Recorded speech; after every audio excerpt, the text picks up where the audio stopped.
आंबेडकर चळवळीतील नेते डॉक्टर महेश कुमार कांबळे यांना जामीन मंजूर. खोट्या गुन्ह्यात अडकवल्याचा आरोप. मला खोट्या गुन्ह्यात अडकवणाऱ्याचा योग्य समाचार घेणार. डॉक्टर महेश कुमार कांबळे यांचा इशारा. मुंबई येथे दाखल झालेल्या गुन्ह्यातून आंबेडकरी चळवळीचे नेते डॉक्टर महेश कुमार कांबळे यांना उच्च न्यायालयाने अटकपूर्व जामीन मंजूर केला आहे.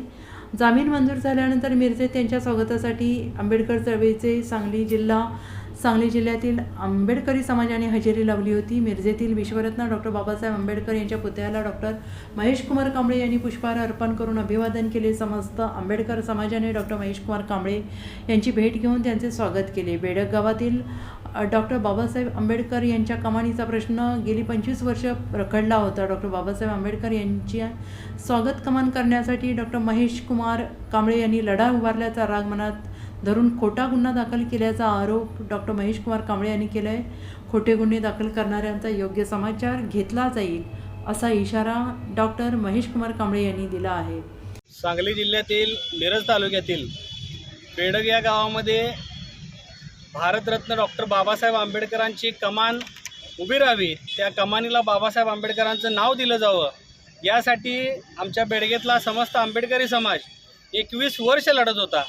आणि ज्या वेळेला ह्या बेडगेतल्या काही मनोवादी विचारसरणीच्या लोकांनी स्वतःच्या लोकवर्गणीतून बांधत असलेली कमान पाडल्यानंतर समाजामध्ये जो उद्रेक झाला, त्या उद्रेकाचं रूपांतर हे मोठ्या जन आंदोलनामध्ये झालं. आणि भारतरत्न डॉक्टर बाबासाहेब आंबेडकरांच्या नावाची कमान बेडगेत उभी राहावी म्हणून एक म्हणता 2 वेळा बेडगेतल्या 150 कुटुंबांनी स्वतःचा संसार उघड्यावर टाकून घरदार सोडून बाबासाहेब आंबेडकरांच्या नावासाठी त्या बेडगेपासून मुंबईपर्यंत दुसरा लढा होता. माणगावपासून मुंबईपर्यंत असे 2 लाँग मार्च झाले. आणि या लाँग मार्चचं फलित म्हणजे आज मला सांगायला आनंद होतोय की बेडगेमध्ये बाबासाहेब आंबेडकरांचं नाव असलेली कमान आज तिथं उभी राहिलेली आहे.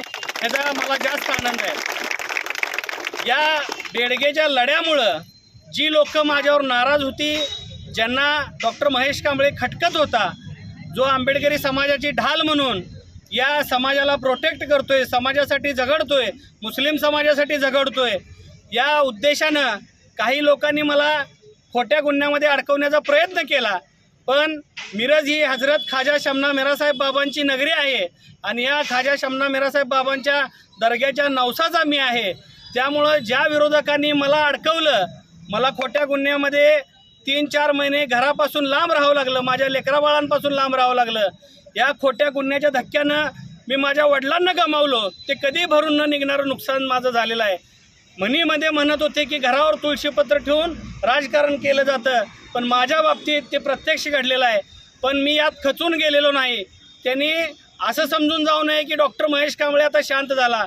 माझं एवढंच सांगणं आहे, ज्या कोणी हे केलं आहे त्यांना एवढंच सांगणं आहे की ख्वाजा शमना मिरासाहेब बाबा तुम्हाला तुमची जागा दाखवणार, तुम्हाला त्याचं फळ देणार.